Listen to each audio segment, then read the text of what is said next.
Olá, boa noite, meu nome é Durval, nós estamos continuando os nossos vídeos.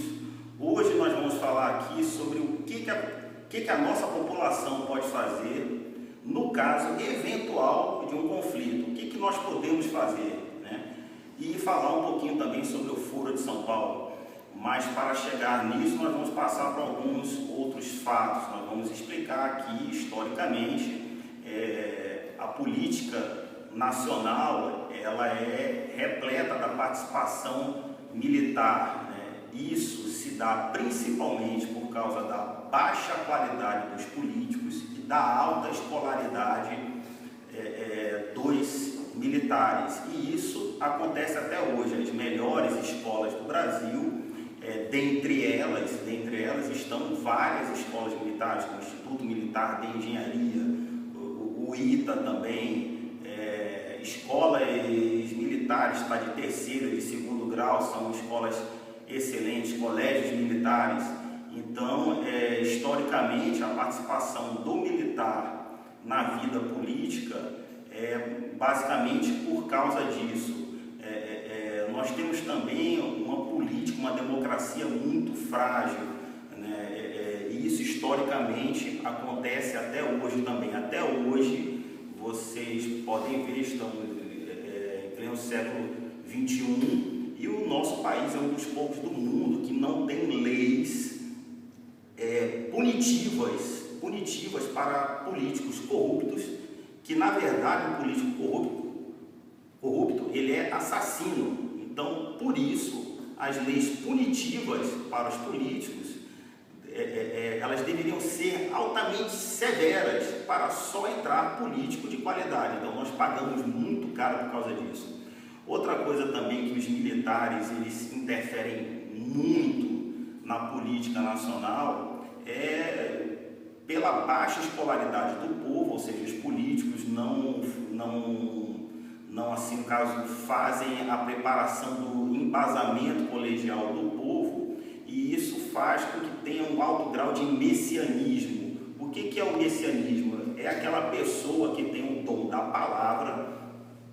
Na verdade, ela não faz nada, mas ela fala muito bem, ela conduz massas muito bem, como foi o caso de Antônio Conselheiro no sertão da Bahia. Ele era um líder messiânico, ele levava todo mundo no papo, mas na verdade ele não fez nada. Eu vou mostrar aqui para vocês um outro exemplo de messianismo, por exemplo, como no caso do nosso ex-presidente Lula, que eu não consigo entender como existe apoio para ele, e eu vou explicar aqui. A mídia não pode ser partido político.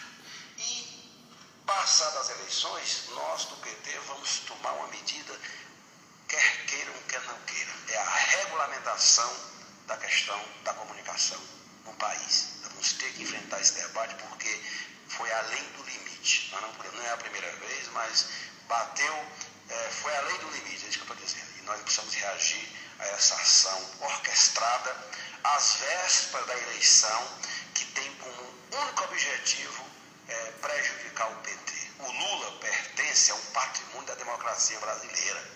Criminalizar o Lula é criminalizar a democracia brasileira, criminalizar o PT. Portanto, nós temos que reagir à altura a essa ação da elite brasileira, de setores da mídia que querem interditar o projeto vitorioso do PT. Então, aqui vocês podem ver que o Lula não é o baluarte de nada. O Lula não representa nada. Ele foi apenas um ex-presidente. E um ex-presidente muito irresponsável. Muito irresponsável. E nós vamos mostrar aqui, rapidamente, os principais fatores para que vocês entendam. Por exemplo, já foi assunto de uma aula anterior minha, que é o que acontece com os impostos, tá? Não existe mágica, não existe, no caso, varinha de condão.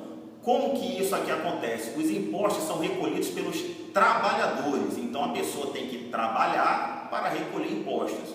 O governo recolhe esses impostos.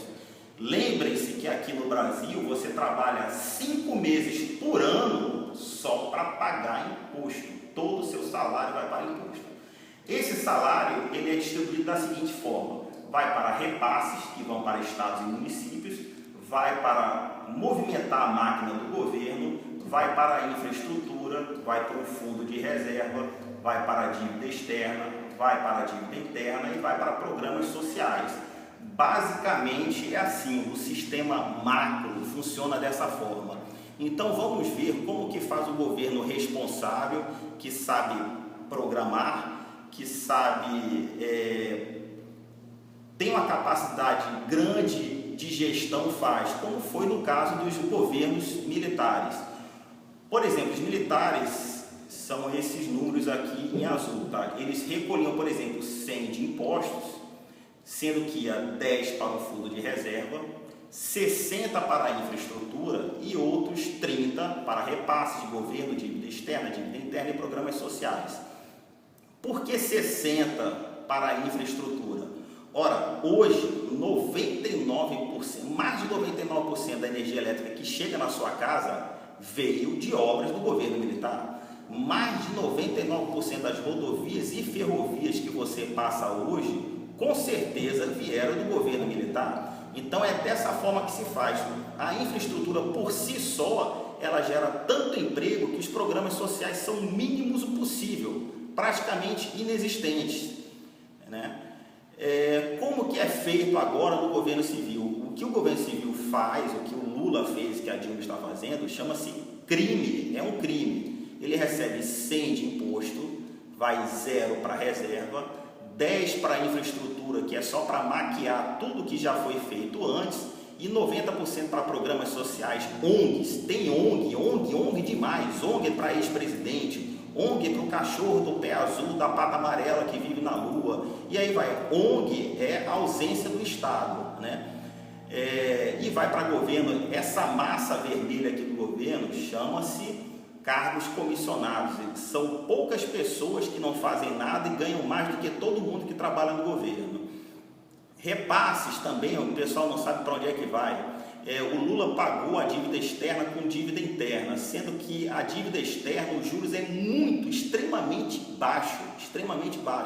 Ele pagou a dívida externa com a dívida interna, porque aqui ele fica devendo a banqueiros nacionais e lá fica devendo a banqueiros internacionais. Então não tem como pedir propina e tudo mais, porque eles têm uma auditoria eficiente. Vocês querem ver um exemplo disso?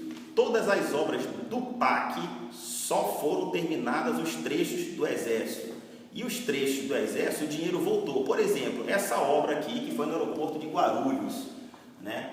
O Exército tem gestão, capacidade técnica e auditoria. Então, toda obra que nós recebemos, que o Exército Brasileiro recebeu, normalmente voltam milhões e milhões para os cofres públicos. O porquê disso? No Exército, a auditoria ela é feita da seguinte forma: todo o pessoal ele muda a cada 6 meses, ou a cada ano, ou no máximo a cada 2 anos. Não existe uma auditoria eterna, aquelas pessoas que ficam eternamente na mesma função. Não, lá a auditoria ela muda o tempo todo. Então você, para passar de auditor, passar o serviço para outro auditor, ele vai conferir tudo que você fez antes. E se estiver errado, ele vai cobrar de você. Então praticamente não tem como haver desvios por causa disso. Mas as outras obras do PAC, ninguém terminou. As outras empreiteiras não terminaram. Mas não terminaram porque os engenheiros são ruins? Não, os engenheiros são bons. O maior problema é que tem que dar tanto 10% para tanta gente que não sobra 10% para fazer a obra, né? Mas nas Forças Armadas não tem como acontecer isso. Então, por causa disso, historicamente, o político brasileiro de má qualidade, apenas os de má qualidade, os de boa qualidade gostam das Forças Armadas, mas os de má qualidade não gostam das Forças Armadas, porque as Forças Armadas faz tudo com gestão, capacidade técnica e auditoria. Por isso que mais de 99% da infraestrutura de hoje veio da época do governo militar. Nada, praticamente nenhum ovo foi colocado em pé depois que os militares saíram. O exemplo disso está aqui, ó. Usinas como Itaipu, Tucuruí, Angra 1, a Ponte Rio-Niterói, as rodovias todas do Brasil foram produzidas nesta época. Aí fizeram o PAC da transposição do Rio São Francisco. E olha o que aconteceu. Nascente do Velho Chico está seca. Isso é uma forma de transformar o nordestino em escravo, porque antes de fazer a transposição, deveria ter sido feito o reflorestamento da mata ciliar, não foi feito. Proteção das cabeceiras, não foi feito, mas isso é proposital, porque com certeza as escolas militares informaram isso, não pode fazer, tem que fazer primeiro desta forma. Uma outra coisa que vocês têm que tomar muito cuidado, volta aqui, como os impostos são cobrados hoje e os programas sociais hoje tem quase mais de 50% da população trabalhadora está em programas sociais, e a Dilma fala que é menos de 5%, é mentira, eu vou mostrar depois, né? Como mais de 50% da população está em programas sociais, não está trabalhando, esses impostos que antes eram esse círculo grande preto, ele está encolhendo para ficar este aqui pequenininho vermelho. Com isso vai faltar dinheiro para tudo, para repasse, para reserva, para governo, para infraestrutura, para dívida externa, dívida interna e programas sociais. Isso vai gerar um colapso no país, vai gerar uma guerra. Por isso que é um dos motivos, está na nossa conversa de hoje. Por exemplo, essa situação está tão crítica que a população do Brasil cresceu de 70 milhões para 201 milhões hoje, né? E a indústria, que antes fazia 25% do PIB, participava em 25% do PIB, agora só participa em 17%. As indústrias, as grandes indústrias estão indo embora do país. A culpa é do governo, de todo o Foro de São Paulo, todos os partidos do Foro de São Paulo. O nosso país está se destruindo, e isso aqui são tudo dados do governo, não estou inventando nada não, tudo isso aqui é dado do governo. Corrupção, minha gente, causa morte, mata crianças por falta de UTI, estradas e tudo mais. Então vocês têm que tomar cuidado com o seguinte, há sempre um limite além do qual deixa de ser virtude a tolerância. Então, não sejam mais tolerantes, o dinheiro é de vocês, o dinheiro é nosso. Deixa eu explicar um pouquinho o que é o Foro de São Paulo, que quase ninguém sabe. Vamos aqui para esse quadro aqui em cima. Por exemplo, o que é o Foro de São Paulo? Para dar esse exemplo, eu vou falar sobre a ONU. Como é que funciona a ONU? Todos os países são iguais. Por exemplo, Itália é igual a Canadá, igual a Holanda. E antigamente tinha a União Soviética, que ela tomou vários outros estados através do trotskismo. Tinham os estados que pertenciam à União Soviética, a Ucrânia, a Estônia e por aí vai, e tinha os estados, os outros países que pertenciam ao Cortina de Ferro, como a Alemanha, a Polônia e por aí vai, tá? Então, na ONU, a União Soviética, ela representava tudo isso aqui. Lógico que ela era a outra banda do mundo, né, na época da Guerra Fria, então seria desta forma aqui. O que está acontecendo hoje com o Brasil? O que está acontecendo hoje com o Brasil? Cuba está mandando no Brasil, está mandando na Venezuela, está mandando... Então, se nós fôssemos para a ONU hoje, seria assim, Venezuela, Brasil, Bolívia, todo mundo igual, Inglaterra, Cuba aqui do lado, mas na verdade Cuba está mandando na gente,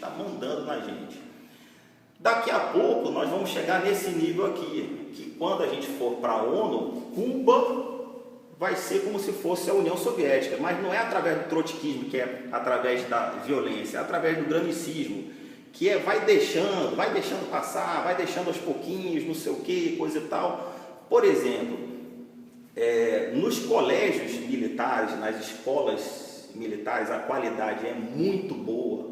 Por quê? Lá o professor não consegue ser granicista, não consegue, porque ele senta na sala de aula, ele sabe qual é a aula que ele vai dar naquele dia, naquela hora, e ele tem que dar aquela aula naquele dia, naquela hora. E depois vai para uma sessão psicotécnica. Na sessão psicotécnica, o pessoal vai ver se as provas dele está compatível com a série, se os alunos tiraram notas boas ou se tiraram notas ruins. E se tiraram notas ruins, se a culpa for dele, ele é mandado embora e troca-se e coloca outro. Então, as escolas hoje estão altamente granicistas. O professor chega na aula, fala o que quer, fala de política, em vez de dar a aula dele, a aula que ele tem que dar naquele dia. Por isso, o aluno depois fica com uma dificuldade imensa de passar no vestibular, né? Então o gramicismo é isso, as pessoas vão deixando acontecer, de repente Cuba já está mandando em todo mundo. Aí, ou seja, além do Foro de São Paulo, que é isso, a dominância de Cuba perante vários estados, vários países, nós temos aqui dentro a PNDH3, que é aonde o comunismo implantado faz com que você não tenha mais a propriedade privada. Se alguém invadir a sua casa, você vai ter que negociar com o MTST ou com o MST, não vai chamar polícia, não vai chamar político, nada, você vai negociar com os bandidos do MTST ou do MST. Outro golpe que estão querendo dar é o plebiscito popular, que a Dilma fala habilmente, ela não consegue falar nada com nada, ela parece uma anta, não consegue falar nada com nada.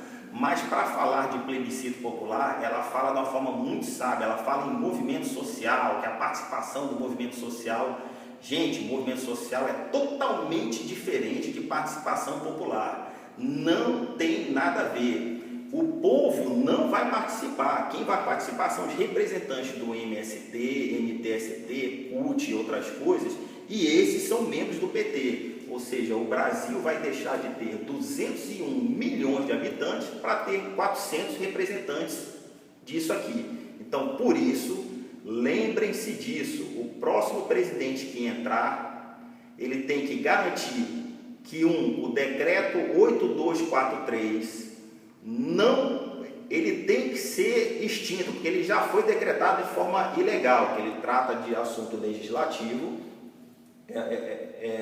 O presidente do executivo tratando de assunto legislativo, então não pode aceitar nem o decreto 8243, PNDH3 e o plebiscito popular, e mais, dar livre acesso ao cidadão a comprar armas e ter o seu porte de armas. Se o próximo presidente não falar isso, ele é comunista, então vocês tomem cuidado. Ora, nesse quadrinho aqui tem vários outros países, tá? Mas não tem aqui os países que eu queria falar. Mas é o seguinte, o Brasil está com crescimento zero. Mas Uruguai, Venezuela, Cuba, Nicarágua, Bolívia e vários países africanos estão com crescimento muito alto e o Brasil está com crescimento zero. O Brasil não está crescendo um ovo. Um país, o menor crescimento concebível para o país é 2,8%. O Brasil está com crescimento zero, ou seja, está retraindo. Mas por que Uruguai, Venezuela, Cuba, Nicarágua, Bolívia está crescendo e o Brasil não? Porque esta pessoa aqui ilegalmente retirou o seu dinheiro dos 5 meses de impostos que você paga do seu salário. O seu salário, 5 meses dele vai só para imposto por ano. Esta pessoa aqui retirou do seu bolso, ela é uma ladra. Ela é uma ladra, isso tecnicamente a gente pode falar. Para quê? Para fazer isso aqui, ó, fez porto em Uruguai, metrô na Venezuela, porto em Cuba, aeroporto em Cuba, hidrelétrica em Nicarágua, a transmaconheira na Bolívia, compra de passadeiro e várias outras coisas. Não são bilhões, não, são trilhões já. Por que no Brasil, por exemplo, ela falou que ia fazer 6 mil creches e só fez 400? Por quê? Aqui ela falou isso. Por quê? Porque o dinheiro foi tudo para lá. Esses países cresceram com o nosso dinheiro. Ela desviou o nosso dinheiro. Ela é uma lata. Assim como o Lula também fez. Então eu não sei por que endeusar tanto ela como o Lula, como aquele deputado que eu mostrei o vídeo anteriormente, ele foi pego, cheio de dólar na cueca e tudo mais. Ou seja, tem uma moral de cueca verdadeira, né? Então eles desviaram o nosso dinheiro. Olha aqui que figura interessante. O Foro de São Paulo funciona dessa forma, são gafanhotos, eles entram nos países para comer o dinheiro e quando dá errado vão embora. É o que está acontecendo na Venezuela, se transformou numa zona tão grande que o dinheiro de lá acabou, a família Castro saiu de lá e estão agora partindo para o Brasil. Por que o Brasil é importante? Porque o Brasil é o país mais rico dentre todos esses países, então eles precisam que o país seja comunista para sustentar todos os outros, por mais que a gente fique com crescimento zero, né, mas eles precisam crescer porque eles não têm dinheiro, eles precisam do dinheiro de vocês, dinheiro desviado nosso, tá, do nosso bolso. Então aqui um quadrozinho interessante, isso sim é que é Congresso eficiente, ele mesmo rouba, ele mesmo investiga e ele mesmo o absolve. Isso prova que a gestão militar ela é mais eficiente por causa disso. Ela tem gestão, tem capacidade técnica e auditoria independente, onde as pessoas são trocadas o tempo todo mediante sorteio ainda por cima, ou seja, não tem como repetir as pessoas. Um outro dado interessante aqui, eu vou falar sobre o PEA, População Economicamente Ativa. População Economicamente Ativa. A população brasileira é de 201 milhões de habitantes. A PEA é de 90 milhões. O que é isso? Desses 201 milhões, só 90 milhões são habilitados para trabalhar. Ou seja, bebê, criança até os 16 anos, não pode assim, no caso, trabalhar, e idosos, com idade também, assim, no caso avançado, não pode, e alguns inválidos. A Dilma afirma que são apenas menos de 5% desempregados. Isso daria 4 milhões e meio de pessoas. Ora, programa Bolsa, segundo o TCU, está aqui essa figura aqui embaixo, essa figura toda foi retirada do site do TCU. Eu não estou inventando nada, tudo que eu estou falando aqui está no site, está do governo. Tá? Então, só aqui no site do TCU está mostrando 47, quase 48 milhões. Olha aqui em cima, Bolsa, quase 48 milhões. Então, significa que mais de 50% da população economicamente ativa do Brasil está desempregada. Não é 5% não, está faltando um zero aqui. Ó. Um zero não, falta alguma coisa acima de zero aqui. Ou seja, mais de 50% da população está desempregada. E isso faz o quê? Aumenta muito a violência. Por isso que o nordestino, que o Lula e a Dilma falam, o nordestino está sendo subjugado, negativo. Todo brasileiro gosta de nordestino, todo brasileiro elogia, no caso do nordestino. Todo brasileiro é um pouco de nordestino. São Paulo é o maior estado do Nordeste. São Paulo tem a maior população do Nordeste, né? Então, quando vocês veem isso aqui, vocês se preocupem, porque o nordestino não gosta do governo do PT, porque eles sabem que, por causa do desemprego, que está em mais de 50% está desempregado, eles sabem que, por causa disso, os seus jovens, as suas crianças estão bebendo, estão usando droga, a violência está aumentando muito, as pessoas estão se matando por falta do que fazer. Porque esse partido, o Foro de São Paulo, todos os partidos comunistas que fazem a base aliada do PT, eles estão destruindo o país, porque eles não fizeram nada de infraestrutura. O país não consegue crescer, nenhuma indústria se instala mais no Brasil por causa disso. A indústria está indo embora por causa disso. E isso gera violência, as pessoas estão se matando, mas não se preocupem, que essa violência toda é calculada. Eles precisam que o povo brasileiro entre em violência, entre em crise, para quê? Para implantar o comunismo de vez. O que é o comunismo? Aqui tem uma definiçãozinha, uma das várias definiçõezinhas. Tá? O comunismo ele tem uma visão imposta. O que é? Que o Estado é maior do que o povo. Não é, isso é papo de vagabundo, isso é coisa de vagabundo. O povo que é maior do que o Estado. Como o povo vence o comunismo? Aqui embaixo tem um quadrozinho interessante, como o povo vence o comunismo. No Brasil nós temos de vagabundos, desculpa,